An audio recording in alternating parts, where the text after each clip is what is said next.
ప్రభుత్వం కక్ష సాధింపు చర్యలకే పాల్పడుతూ విద్యార్థుల ప్రాణాలైతే బలి తీసుకున్నాయని ప్రజా సంఘాలు అయితే ఆరోపిస్తున్నాయి. ప్రస్తుతం మనతో పాటు OU JAC chairman Bandaru Veerababu ఉన్నారు. ఆయనతో మాట్లాడించే ప్రయత్నం చేద్దాం. చెప్పండి, వాస్తవంగా తెలంగాణ రాష్ట్ర వ్యాప్తంగా ఎవరు ప్రశ్నించడం కూడా వాళ్ళ మీద అరెస్టులు, మరోపక్క ఏదైతే ప్రతిపక్షాలు ఉన్నాయో వాళ్ళని ప్రశ్నిస్తే వాళ్ళు తీసుకుపోయి జైలుకి పంపించే ప్రయత్నం చేస్తున్నారు. ఎట్లా రియాక్ట్ అవుతారు ఈ విషయం? ఈరోజు తెలంగాణ కోసం కొట్లాడి సాధించుకున్న తెలంగాణని 10 సంవత్సరాలు కేసీఆర్ గారు గురుకుల పాఠశాలను ఒక మోడల్గా, దేశానికి ఒక మోడల్గా తయారు చేసి ఎవరెస్ట్ శిఖరాలు ఎక్కిస్తుంటే మాయ మాటలు చెప్పి రేవంత్ రెడ్డి గవర్నమెంట్ వచ్చినాక ఒక విద్యార్థుల యొక్క ప్రాణాలు తీస్తుంది. ఆయన ఒక మూసీ నది మీద ఉన్న ఇంట్రెస్టు, ఒక కేటీఆర్ని ఏ రకంగా అరెస్ట్ చేయాలనే దృష్టి ఉన్నాడు. కానీ ఒక పేద విద్యార్థులకి విద్యను అందించి వాళ్ళని దేశానికి ఒక భావి పౌరులుగా తీర్చిదిద్దాలనే ఆలోచన లేదు. ఆయన ఏ పార్టీకి కూడా ఓటుకు నోటు దొంగగా ఉండి ఈ రాష్ట్రాన్ని ఏ రకంగా దోసుకోవాలి, తెలంగాణ రాష్ట్రం సాధించిన కేసీఆర్ని, అలాగే తెలంగాణ రాష్ట్రం కోసం ఐటీ పరిశ్రమలు తీసుకొచ్చి ఈ భారతదేశంలోనే హైదరాబాద్ని ఒక అగ్రగామిని నిలిచిన కేటీఆర్ని ఏ రకంగా చేయలేనన్న ఆలోచన తప్ప ఈ గురుకుల పాఠశాలని ఎట్ట బాగు చేద్దాని, నాణ్యమైన విద్యని పెట్టి విద్యార్థుల్ని భారతదేశానికి ఏ రకంగా ఒక పవర్ఫుల్గా తయారు చేద్దన్న ఆలోచన లేకుండా ఈరోజు రేవంత్ రెడ్డి గవర్నమెంటు కక్ష సాధింపు చర్యలు పాల్పడుతుంది.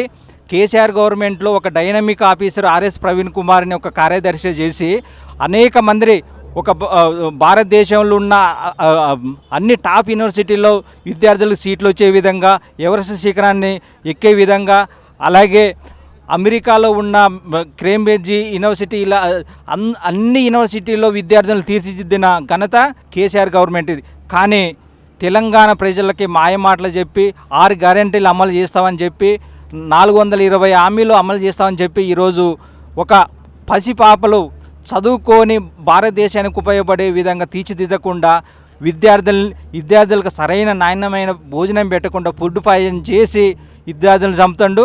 అలాగే ఈరోజు తెలంగాణలో అత్యున్నతమైన హైకోర్టు కూడా సీరియస్ అయినా కూడా ముద్దు నిద్ర చేసి కక్ష సాధింపు ఏ రకంగా ఈ రాష్ట్రాన్ని దోసుకోవాలి అనే విధంగా ఈరోజు రేవంత్ రెడ్డి చూస్తుండగానే ఇప్పటికైనా విస్తరించుతున్నాం. ఓయి విద్యార్థులుగా ఈ రాష్ట్రంలో ఉన్న దళిత బహుజన విద్యార్థులుగా మేము ఖచ్చితంగా రేవంత్ రెడ్డి గవర్నమెంట్ మీద తిరగబడతాము. అలాగే నిన్న మా విద్యార్థి విభాగం విద్యార్థి నాయకులు ధర్నా చేస్తే వాళ్ళని కూడా అరెస్ట్ చేసేంతవరకు ఎక్కడ ఉన్నారో కూడా చెప్పట్లేదు.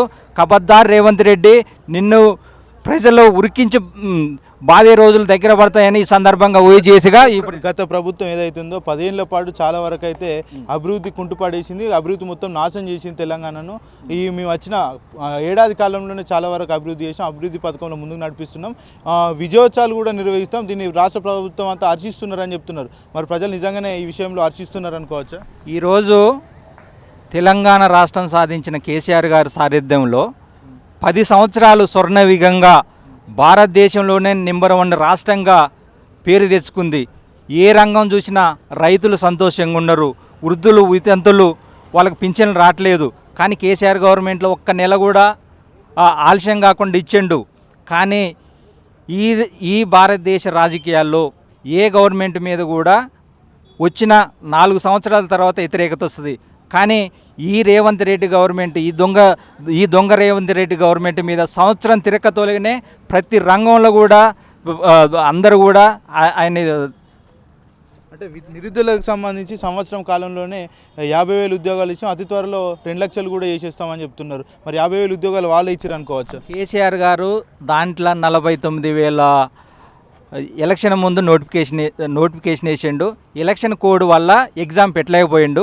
ఆ ఎగ్జామ్ ఈయన పెట్టి మేమే ఇచ్చినామని చెప్పుకుంటుండు. అది కరెక్ట్ కాదు. గతంలో కూడా కేటీఆర్ గారు ఎన్నో విధాలుగా చెప్పిండు, అవి మేము వేసిన నోటిఫికేషన్లు.